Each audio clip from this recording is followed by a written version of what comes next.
the PDP has a major challenge, it will seem, because you have this array of aspirants for president and you're going to your primaries. Because the challenge will fall in line with who brings the most to the table and who can stand the opposition during the elections. Is that the case? No, you see, that's why I told you earlier in this program that PDP is a better PDP now.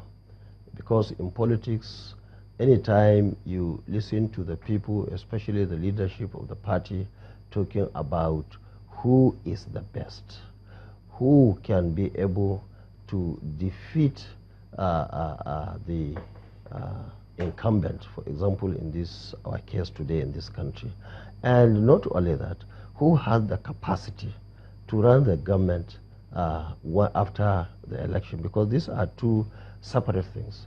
In 2015, we had somebody who could win election. Unfortunately, now running government is now a very difficult thing. And that was why things are not working, ranging from the economy to security to all other sectors, because running a government is, to a very large extent, different from running the government. But of course, there are some connections somewhere. But I believe that at the end of the day, if you are talking of the capacity to win in the election, because politics is, I'm sure you know that it's a game of numbers. I am so lucky that I come from Kano, where we have the largest number of people going by the last census in this country, most popular state and most populous zone. And I'm also lucky that in Kano State, we have huge followership, people who are committed to support us, whether in party A or party B, because they believe in us, because they believe that if we succeed, they will also succeed. So once you start talking about who will defeat him, the other party, the candidate in the other party, and who has the capacity to run the country the way it should be run, where we have peace, we have stability, we have development, we have good infrastructure, we have human development, and so on. Now, in my opinion, you are just talking about Rabi Kwankwaso. That is what I told some of the journalists in Sokoto, that look, if you are putting all this, at the end of the day, you are talking about Rabi Kwankwaso. But one of the papers, I think due to mistake or mischief, they said all the aspirants put together are equals to Kwankwaso, which I think is an opportunity now to correct it. If your party chooses you as the flag bearer, what would you do to revamp Nigeria's economy? Well, you see, for those who are conversant with my antecedents, especially when I was governor in Kano, I think the answer is very clear. The mistake that this administration, in my opinion, made was that they wasted 5-6 months without any government structures, especially the issue of ministers and other important appointments. In other words, people went to sleep for 5-6 months in this country.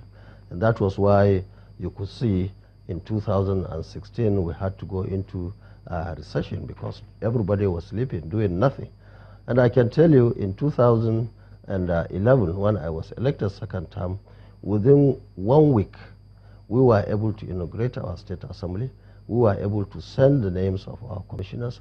The state assembly was able to screen them and bring back the names to the governor. And within that same week, we had our first state executive council meeting. Because you have 4 years, 4 years is 4 years. You can't change it. Even when you stop your clock, other watches and so on are working.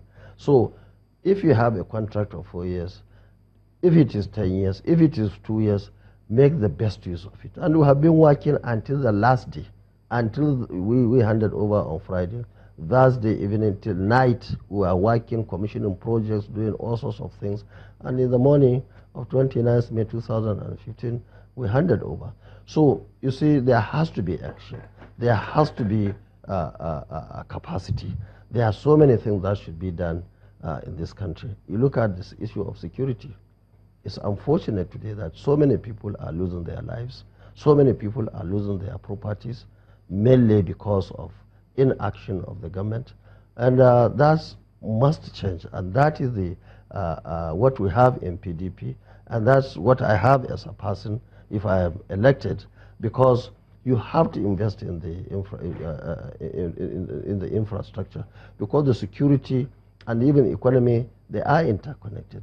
In northern Nigeria today, in many states, people cannot go to farm because they will be kidnapped and they ask ransom and so on and so forth. So if people are not going to the farm, they can't produce food, and if they cannot produce food, they have to be hungry, and that will even affect everybody and everywhere in this country. So the economy itself and the security and of course all other sectors, people or leadership has to come out and work extremely hard. And the government must connect with the people. And these are some of the challenges that we have today. The leadership is just there. All of us are at the ground level. And we don't know what is happening. Nobody is really coming out to brief us. And we can't, when you speak, they cannot hear, because many of them are excluded, they are out of touch with their reality. Even though they might accuse your party, the PDP, of doing the same thing at that time, but we need to anchor at this point. Senator Kwankwaso is a former governor of Kano State, former Minister of Defense, and now the presidential aspirant of the PDP. Thank you for coming on, and we wish you all the best. Thank you very much.